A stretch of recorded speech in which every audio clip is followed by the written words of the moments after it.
नमस्कार प्रेक्षक, आपल्या मनोज बुंदे व्लॉग्स या यूट्यूब चॅनलवर आपलं सहर्ष स्वागत. आज आपण आहोत वाडा येथे. पालघर जिल्ह्याचे बहुजन विकास आघाडीचे सध्याचे उपाध्यक्ष आणि वाडा पंचायत समितीचे माजी सभापती संतोषजी बुकले साहेब आज आपल्या सोबत आहेत. साहेब नमस्कार. नमस्ते. एका सामान्य कुटुंबातून शेतकरी कुटुंबातून येऊन राजकारणामध्ये आपला प्रवेश एकूणच कसा झाला याविषयी आमच्या प्रेक्षकांना प्रथमत आपण माहिती द्या. नाही, मुळात असं की पूर्वीपासून मला समाजकारणाची आवड होती. लहानपणापासून कोणाला काय अडचण आली, काय प्रश्न निर्माण झाला की धावायचं. आणि त्याच्यातूनच म्हणजे जसं की ग्रामपंचायत लेवलला जेव्हा मी काम करत होतो त्यावेळी शिक्षण घेता घेता असं नाही की बाबा शिक्षण करून पूर्ण करून नंतर, असं नाही, शिक्षण घेता घेताच जसं जसं पुढे आलो तसं तसं कोणाला काही सहकार्य लागलं, काय लागलं, धावपळ असेल, कोणाला हॉस्पिटलला नेणे किंवा कोणाचं ॲडमिशन असणे, पुढे धावून किंवा कोणावर काय अन्याय अत्याचार होतात तर त्या विषयावर भांडणं, हे पूर्वीपासून मला ती एक वेगळी आवड होती आणि ते मी करत गेलो.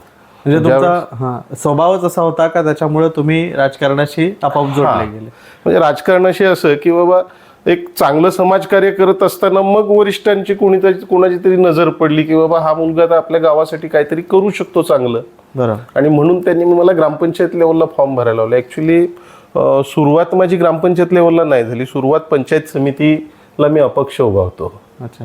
ज्यावेळेस मी 1997ला पंचायत समितीला सगळे मित्रमंडळी एकत्र आले की आपण काहीतरी करू शकतो. जे त्यावेळेचं जे राजकारण होतं, कारण त्यावेळेस सुरुवात होती आधुनिक राजकारणाची आणि पैसा पाणी ह्या सगळ्या गोष्टी त्यावेळेसपासून सुरुवात झाली होती राजकारणासाठी. आम्ही त्या पद्धतीने नाही गेलो, आम्ही लोकसंग्रहातून गेलो. सगळे मित्र एकत्र झाले. अक्षरशः पंचायत समितीचं त्यावेळेचं इलेक्शन आम्ही फक्त 2300 रुपयात लढवलं होतं. आम्ही 3 नंबरला राहिलो, पण टप देऊन 3 नंबरला राहिलो आणि तिथून समाजकार्य आणि राजकारणाची जवळजवळ सुरुवातच झाली. बरं. ही होती संतोषजी बुकले साहेबांची राजकारणातली प्रवेश. एकूणच आपापल्या हा प्रवेश आपल्याला पाहायला मिळाला. त्याच्यानंतर एकूणच मग ग्रामपंचायत लेवलपासून आपला जो त्याच्यानंतरचा प्रवास होता तो कसा होता ग्रामपंचायत लेवलचा? नाही, मग पंचायत समितीचं इलेक्शनच्या वेळेला आम्हाला अपयश आलं. ठीक आहे, अपयश आलं, पण अपयशाने खचून जाणं योग्य नव्हतं. एका बाजूने माझं त्यावेळेस घरची परिस्थिती कठीण असल्यामुळे नोकरीसाठी पण इंटरव्ह्यू द्यायचो. मी काही काळ एस.टी. महामंडळात नोकरी केली. मी मेकॅनिक म्हणून काम केलं. एस.टी. महामंडळ पालघर डिव्हिजनला होतो मी वर्कशॉपला.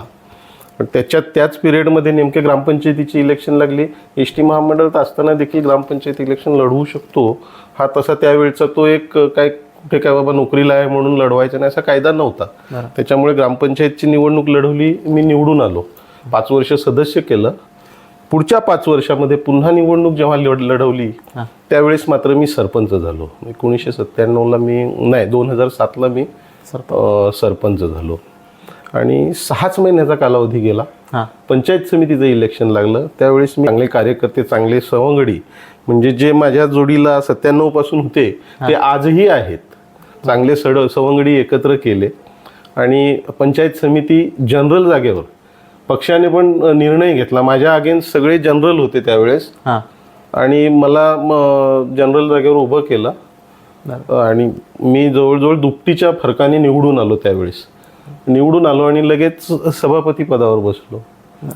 तर प्रेक्षक हो, राजकारणातला प्रवेश, त्याच्यानंतर ग्रामपंचायत सदस्य, सरपंच हा काल साहेबांचा झाला. त्याच्यानंतर मग वाडा पंचायत समितीच्या सभापती पदावर जेव्हा बसल्यानंतर आजही अनेक लोकांच्या लक्षात तुमचं नाव राहतं. तर त्या कार्यकाळातील काही कामं आमच्या प्रेक्षकांपर्यंत आपण पोहोचवा. त्यावेळेस म्हणजे मनामध्ये मी पंचायत समिती आधीच लढवलेली होती. त्याच्यामुळे माझ्या मनामध्ये काही हे होतं की बाबा इथे आल्यानंतर आपण काय करू. जेव्हा मी पंचायत समितीवर सभापती म्हणून बसलो त्यावेळेस इथे आल्यानंतर आपल्याला काय काम करायचंय. आता त्यावेळेस माझ्या जोडीला माझे सहकारी वैभव ठाकरे सारखी मंडळी होती. वैभव ठाकरे माझ्या जोडीला सदस्य म्हणून होते, नंतर ते उपसभापती झाले आणि आणखीन काही मंडळी आम्ही सगळे संघटितरित्या एकत्र काम करायचो. आणि आम्ही एक ठरवलेलं की वरिष्ठांच्या मार्गदर्शनाखाली जो पण आपल्याला लोकहिताचा निर्णय आहे तो आपण सगळे एकत्ररित्या घ्यायचा. आणि मला पूर्ण काम करण्यासाठी मुभा होती. कारण सरपंच पदाचा अनुभव असल्यामुळे मला कधी कोणी अडवलं नाही. अधिकारी वर्गाशी कसं बोलणं, अधिकारी वर्गावर कशी कमांड करणं, हे त्याच्यानंतर अधिकारी जर अडचणीत आला तर त्याला सहकार्य पण करायचं, पण चुकला तर त्याला त्या पद्धतीने हे पण करायचं. अशी पद्धत लोकांसाठी. ज्यावेळेस मी सभापती पदावर बसलो त्यावेळेस आमचं सभापतीचं चेंबर छोटं होतं आणि तो दरवाजाला ही असायची, एक कडी असायची. दरवाजा उघडला की सोडला की ऑटोमॅटिक लागायचा. मी सर्वात प्रथम दरवाजाची कडी तोडली आणि माझी खुर्ची, सभापतीची खुर्ची समोर ठेवली. म्हणजे जो आपला तालुका जो आहे तो गरीब, मजूर, आदिवासी, शेतकरी, शेतमजूर आणि गरीब गरजूंचा तालुका आहे. त्याच्यामुळे ते जेव्हा तालुक्याच्या कामासाठी येतात त्यावेळेस त्यांच्या मनामध्ये एक न्यूनगंड असतो की आपण एवढ्या मोठ्या साहेबाच्या चेंबरमध्ये डायरेक्ट कसं जायचं, आतमध्ये कोण बसलंय का, काय का. आणि त्याच्यामुळे ते काय करायचे की बाबा वाट बघायचे, अजून कोण निघत नाही, मग ते निघून जायचे. मग तालुक्याच्या शेवटच्या टोकावरून जो माणूस येतो त्या माणसाचं येण्याचं जाण्याचं भाडं आणि दिवसाची मजुरी आणि त्याला होणारा मनस्ताप हा दूर व्हावा म्हणून मी पहिले दरवाजाची कडी तोडली आणि दरवाजा ओपन केला. म्हणजे त्याला आपण नाही दिसलो तरी चालेल, आपल्याला तो दिसला तर आपल्याला माणूस पाठवून त्याला बोलवता आला पाहिजे, व तुझं काय काम आहे. आणि तिथून आम्ही कामाला सुरुवात केली. शेतकऱ्यांच्या हिताचे अनेक निर्णय पंचायत समिती लेवलचे जे होते, जे अधिकारी वर्ग स्थानिक नसतात, ते बाहेरचे असतात, त्यांना कोणाशी लेणं देणं नसतं, ते दाबून ठेवतात. आज नाही उद्या आहे, उद्या नाही परवा आहे. आम्ही ती पद्धत नाही. जे तुझं काम होणार आहे ते आज होणार असेल तर आजच करून द्यायचं, ही सिस्टीम चालू केली शेतकऱ्यांच्यासाठी. आरोग्याच्या काही अनेक सुविधा केल्या. शैक्षणिक जे शिक्षकांचे जे प्रश्न असतील, कर्मचाऱ्यांचे प्रश्न, ते सोडवण्याचा प्रयत्न केला. त्याचप्रमाणे आमच्या तालुक्यामध्ये कुहुज किल्ला म्हणून एक किल्ला आहे. आम्ही एक विचार केला, त्या किल्ल्यासाठी आम्ही पूर्वपार म्हणजे आज 18-20 वर्ष झाली काम करतो. तिथे आमच्या भागातले ते पद्मनपोटू भोईर असतील, विला साखरे असतील, नारायण ठाकरे असतील, आम्ही सगळे मंडळी, माझा मित्र समीर पाटील भोपिवलीचा, अशी काही मंडळी आहेत की जे आम्ही कुहुज किल्ल्यासाठी बाबा पुढे काहीतरी व्हावं म्हणून आम्ही यात्रा भरवायला, छोटेखानी यात्रा भरवायला सुरुवात केली. आणि ते यात्रेचं रूपांतर आता मोठ्या म्हणजे 5,000-6,000 लोक वरती येतात कुहुज किल्ल्यावर. त्या कुहुज किल्ल्याला पर्यटन स्थळ घोषित करावं म्हणून आम्ही त्यावेळेला जी प्रयत्न केले ते प्रयत्न कालांतराने फळाला गेले. सगळ्यात मोठं त्यावेळेचं काम म्हणजे कुहुज किल्ला पर्यटन स्थळ घोषित करण्यात आम्हाला यश आलं. त्याचप्रमाणे त्याच वेळेला 2005 नंतर जो शासनाने फॉरेस्ट प्लॉटचा कायदा काढलेला की गोरगरीब आदिवासी जे फॉरेस्ट प्लॉट कसतात, आदिवासी बिगर आदिवासी जे कोण असतील ते XYZ कसतात, त्यांना फॉरेस्ट प्लॉट नावावर करून देणे, त्याच्या कमिटीवर मी विभागीय स्तरावर होतो. म्हणजे त्यावेळेस एकच प्रांत होता, वाडा, विक्रमगड, जव्हार आणि मोखाडा, आणि ते प्रांत जव्हारला बसायचे. त्या कमिटीवर मी असल्यामुळे मला जवळजवळ माझ्या स्वतःच्या सहीने, आम्ही अशासकीय सदस्य 3 होतो, त्यापैकी एक मी, आणि त्याच्यावर मग प्रांताधिकारी, त्याच्यानंतर सब DFO आणि प्रकल्प अधिकारी, अशी शासकीय सदस्य आणि आम्ही 3 सदस्य, असे आमचं एक कमिटी होती. त्या कमिटीच्या मार्फत आम्ही 27,000 फॉरेस्ट प्लॉट, म्हणजे जे आजपर्यंत न भूतो न भविष्यती असं काम झालेलं आहे. 27,000 फॉरेस्ट प्लॉटांवर आमच्या सह्या आहेत. आणि आज म्हणजे अर्धा एकर, पाव एकरापासून ते 10 एकरापर्यंत शासनाने ठरवून दिले. जशी ज्याची जमीन तशा पद्धतीने त्याला ते मिळवून देण्यासाठी आम्ही कसोकस प्रयत्न केले. प्रत्येक फायलीवर आमची सही आहे आणि त्यांच्या ते नावावर झाले. आज ते शेतकरी त्या जमिनी कसतात. हा एक चांगला निर्णय झाला त्यावेळेला आणि चांगलं काम झालं. साहेब, तुम्ही जेव्हा वाडा पंचायत समितीच्या सभापती पदावर होते तेव्हा जिल्हा परिषदचं अशासकीय पद तुमच्याकडे होतं, तेव्हा तुमच्याकडे तिथे कोणत्या खात्याची जबाबदारी होती? मी सभापती असताना जिल्हा परिषदेचं अशासकीय पदसिद्ध सदस्य म्हणून एक पद असतं, पदसिद्ध सदस्य. तर त्यावेळेस मला जिल्हा परिषदेवर पशुसंवर्धनचा सदस्य म्हणून दिलं होतं. ते खातं होतं माझ्याकडे. आणि त्यावेळेस आमचे पशुसंवर्धनचे अध्यक्ष होते कपिल पाटील साहेब, आज केंद्रीय मंत्री आहेत. बरं. आणि त्यांचा कामाचा एक वेगळी पद्धत आहे. म्हणजे ते जे काम करतात ना, 10 दिवसात जो कामाचा उरक असतो तो 10 मिनिटात उरकून मोकळे व्हायचे त्यावेळेस. हां. तर त्यांच्याकडून मला खूप काही शिकायला मिळालं. बरं. ते पशुसंवर्धनचे सभापती होते त्यावेळेस. आमच्या रेखाताई पष्टे हां. ह्या जिल्हा परिषदेच्या अध्यक्ष होत्या. बरं. तिथे देखील जसं आम्ही पंचायत समिती लेवलला इकडे तालुक्याला काम करायचो टीमवर्कने, तिथे देखील मला कपिलदादांना, आदरणीय कपिलदादांना कुठेही इकडे डहाणू असेल किंवा जव्हार मोखाडा असेल जायचं असलं, म्हणजे व्हिजिटला कुठे फिरायचं असेल तर ते मला फोन करणार, संतोष कुठे आहे रे, की मग दादा आहे वाड्यात, चल आपण जाऊया. त्याच्यामुळे त्यांच्या कामाचे बारकावे मला त्यावेळेला खूप शिकायला मिळाले. आणि कामाची पद्धत देखील त्यांची चांगली असल्यामुळे ते सगळं मला आत्मसात करता आलं. आणि त्याचा मी फायदा घेऊन पंचायत समिती लेवलला चांगल्या पद्धतीने काम केलं. लगेच दुसरी निवडणूक लागली. दुसऱ्या निवडणुकीला मी पहिल्या वेळेला जसा निवडून आलो होतो जास्त मताने, तर मला आठवतंय की त्यावेळेस ठाणे जिल्ह्यामध्ये 2 नंबर, 1 नंबरला सुभाष पवार मुरबाडचे, त्यांना मतं पडलेली आणि 2 नंबरला मला मतं पडली होती. एवढ्या मोठ्या मताधिकाने निवडून आलो होतो पुन्हा. म्हणजे लोकांनी चांगला, म्हणजे मान सन्मान, माझ्या कामाचा मान सन्मान, कामाची पावती दिली होती मला. आणि खूप चांगल्या पद्धतीने तेव्हा देखील मला काम करता आलं पंचायत समितीवर. तर प्रेक्षक, बुकले साहेब जेव्हा वाडा पंचायत समितीच्या सभापती पदावर होते तेव्हा त्यांनी केलेली अनेक कामं आहेत, पण त्यांनी महत्त्वाची जी कामं आपल्याला सांगितली त्यातलं कोहोज किल्ला एक पर्यटन स्थळ म्हणून आणि फॉरेस्ट प्लॉट, जी मोठी कामं मोठ्या स्तरावरची आपल्याला सांगता येतील. साहेब, आजच्या घडीला तुम्ही बहुजन विकास आघाडीचे पालघर जिल्ह्याचे उपाध्यक्ष आहेत. जवळपास बहुजन विकास आघाडीमध्ये कार्य करत असताना किती कार्यकाल अजूनपर्यंत झाला आणि काय काय कामं या कार्यकालामध्ये आपल्या मार्फत सध्या सुरू आहे? आजच्या मितीला बघा, मी एका बाजूने बहुजन विकास आघाडीचा उपजिल्हाध्यक्ष आहे. मला पक्षाने तसं आणखीन एक जबाबदारी मधल्या काळात सोपवली होती, ती विक्रमगड विधानसभा संघटक. आणि त्यानंतर लगेच माझ्या कामाची पद्धत पाहता त्यांनी मला उपजिल्ह्याचं पद दिलं. आज मी गोरा शेतकरी सहकारी सोसायटीचा संचालक देखील आहे. त्याचप्रमाणे कल्याण सहकार बोर्ड, जिल्हा सहकार बोर्ड कल्याण ठाणे जिल्हा, कल्याण पालघर जिल्हा, याचा मी संचालक आहे. तिथे देखील मी काम करतोय. एका शैक्षणिक संस्थेचा मी चेअरमन आहे, तिथे देखील काम करतोय. आज आम्ही बहुजन विकास आघाडीमध्ये काम करत असताना आदरणीय हितेंद्रजी ठाकूर साहेब, म्हणजे आप्पा क्षितिज ठाकूर, आमदार राजेश पाटील ह्यांचं पदोपदी मार्गदर्शन मिळतंय. आणि यांच्या मार्गदर्शनाखाली जिथे जिथे कार्यकर्त्यांना जिथे जिथे अडचण असेल विविध जागावर, आता जरी आमच्या भागामध्ये, आपल्या या भागामध्ये ग्रामीण पट्ट्यामध्ये आमदार नसेल, आता वसई नालासोपारा आणि बोईसर मतदारसंघामध्ये आजच्या मितीला आपले आमदार आहेत. परंतु हा जो ग्रामीण पट्टा आहे जिथे आपले आमदार नाहीत, आता तिथे या सगळ्या नेते मंडळीच्या मार्गदर्शनाखाली किंवा कुठेही अडचण आली, कुठे रस्त्याचा प्रॉब्लेम असू द्या, कुठे आरोग्याचा प्रॉब्लेम असू द्या, एखाद्या ठिकाणी शैक्षणिक प्रॉब्लेम असू द्या, ज्यावेळेस आम्ही हे सगळ्या अडचणी, फॉरेस्ट प्लॉट, आजही अडचणी आहेतच, गोरगरिबांच्या अडचणी, कधी स्थलांतराचे विषय आहेत किंवा कुपोषणाचे विषय आहेत, विषय अनेक आहेत.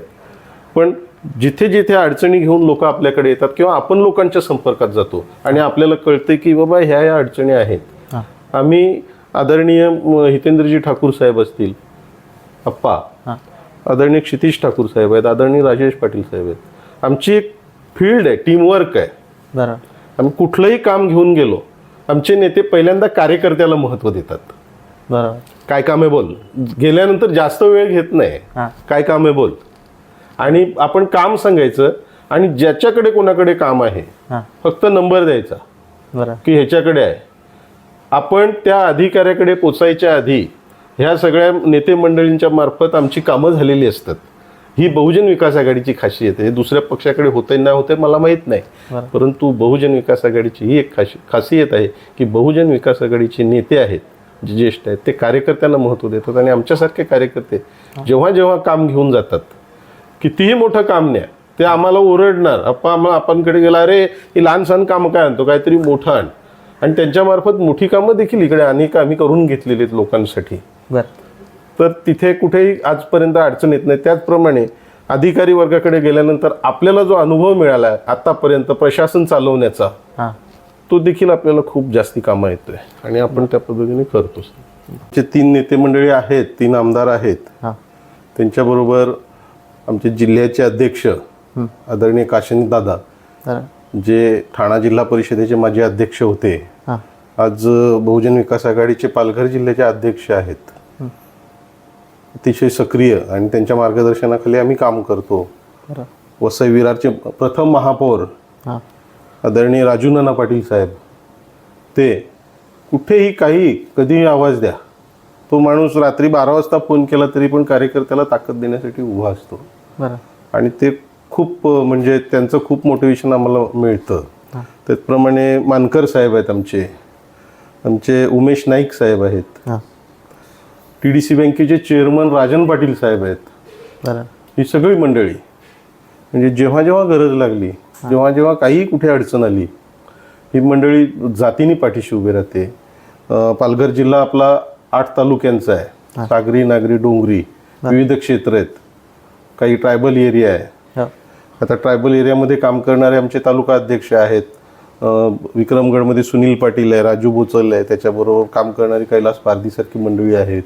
त्याच्यानंतर जव्हार मोखाड्यामध्ये आहेत हे आमचे एकनाथ दरोड आहेत तालुका अध्यक्ष. त्याच्यानंतर त्यांच्या जोडले हेमंत घेगड आणि इतर सगळी मंडळी. मोखाड्यामध्ये आमचे अन्सारी आहेत, जे तालुका अध्यक्ष आहेत, अमजद अन्सारी, वसीम भाई, ही सगळी मंडळी. डहाणूमध्ये आमचे हे आहेत निकोले, तालुका अध्यक्ष आहेत. त्यांच्याबरोबर सारथ जाधव म्हणून आहेत, डॉक्टर साहेब आहेत. पालघरमध्ये अनेक मंडळी आहेत, जे सगळे पालघरचे नागेश पाटील असतील, प्रभाकर पाटील असतील, PT सर असतील, आमच्या भावनाताई विचारे असतील, सगळी मंडळी म्हणजे जे पक्षात आज काम करतात, जे पदावर आहेत, तालुक्याच्या पदावर आहेत. कोण जिल्हा परिषदेवर आहे, कडव साहेब आहेत, त्याच्यानंतर मनीषा निमकर मॅडम आहेत, माजी खासदार आहेत. ही सगळी मंडळी जी आहेत, ही वेळोवेळी काम करत असताना काही अडचण असू द्या, त्यांच्या लेवलला जेव्हा आपण प्रश्न नेतो तेव्हा ते प्रश्न आमचा सोडवतात आणि त्यांना लोकांची कामं, आपण काय आपली वैयक्तिक कामं घेऊन जात नाही, लोकांची कामं असतात आणि ती कामं पक्ष लेवलला आम्ही सगळे ग्रुपनी करतो आणि ही सगळ्या मंडळीचं सहकार्य होतं आणि सगळे एकत्रितरित्या आम्ही काम करतो. त्याच्यामुळे आम्हाला बहुजन विकास आघाडी हा पक्ष काम करताना आम्ही एका कुटुंबाप्रमाणे काम करतो. आम्हाला कुठेही अडचण येत नाही आणि लोक देखील, त्याच्याचमुळे लोक देखील बहुजन विकास आघाडीवर खुश आहेत. साहेब, सध्या जर चित्र आपल्या देशामध्ये पाहायचं झालं तर येणाऱ्या निवडणुका समोर आहेत आणि या निवडणुकांचा विचार केला तर या निवडणुकांमध्ये आपली काय भूमिका असेल? आता येणाऱ्या ज्या निवडणुका आहेत, आमचं काम आहे काम करणं. पक्षाचं काम आहे त्याचं मोजमाप घेऊन, त्याचं मूल्यांकन करून आणि त्या पद्धतीने त्याला मान सन्मान देणं. आज आत्तापर्यंत जे पक्षाने आदेश केले त्या प्रत्येक आदेश शिरसावंद मानून एखाद्या सैनिकाप्रमाणे लढत गेलो आणि पुढे लढत राहणार. भविष्यातही आता येणाऱ्या ज्या निवडणुका असतील, आता राजकीय घडामोडी तुम्हाला देखील माहिती आहेत काय काय घडतंय देश लेवलला, कारण आता येणाऱ्या पहिल्या निवडणुका हे देश लेवलच्या आहेत. तर ते काय काय घडते ते तुम्हाला देखील माहीत आहे. तर ते हे सगळे निर्णय पक्ष घेत असतो आणि पक्ष जो काय निर्णय घेतो त्याने घेतलेला निर्णय आणि त्याने दिलेले, पक्षाने दिलेले आदेश हे पाळणं आमचं कार्यकर्ते म्हणून काम असतं. जी काय जबाबदारी पक्ष म्हणून दिली जाईल ती जबाबदारी योग्य रीतीने पार पाडण्याची ताकद मात्र आम्ही सगळे कार्यकर्ते मिळून सगळ्यांच्या सहकार्याने ठेवतो. प्रेक्षक हो, हे होते आदरणीय संतोषजी बुकले साहेब, की त्यांनी एकूणच एका सामान्य कुटुंबातून येऊन त्याच्यानंतर ग्रामपंचायत सदस्य, सरपंच, त्याच्यानंतर वाडा पंचायत समितीचे सभापतीपद आणि सध्या वर्तमानात बहुजन विकास आघाडीचे पालघर जिल्ह्याचे उपाध्यक्ष ते आहेत. एकूणच त्यांचा कार्यकाल जर पाहिला राजकारणातला, समाजकारणातला, तर अशी खूप कमी व्यक्तिमत्व असतात की जे आठवणीत राहतात. म्हणजे पदं असतात, पदं नसतात, परंतु पदं असताना ज्या व्यक्तिमत्वांनी चांगली कामं केलेली असतात, जे सदैव आपल्याला आठवणीमध्ये राहायला मिळतात. आणि अशा माणसाला जर कुठे पुढच्या पदावर जर संधी मिळाली तर निश्चितच अशा माणसांच्या पाठीशी ही कारण निवडणुकांमध्ये जनता ही सर्वव्यापी असते, कारण जनतेवर सर्व अवलंबून असतं. आणि अशी व्यक्तिमत्व जेव्हा पुढे जाणार असतील तर अशा व्यक्तिमत्वांच्या पाठीशी जनता ही सदैव राहत असते. बुकले साहेब, आपले मनपूर्वक धन्यवाद. आज आपण आमच्या या मुलाखतीमध्ये उपस्थित राहिलात. आम्हाला वेळ दिल्याबद्दल आपले आभार. धन्यवाद.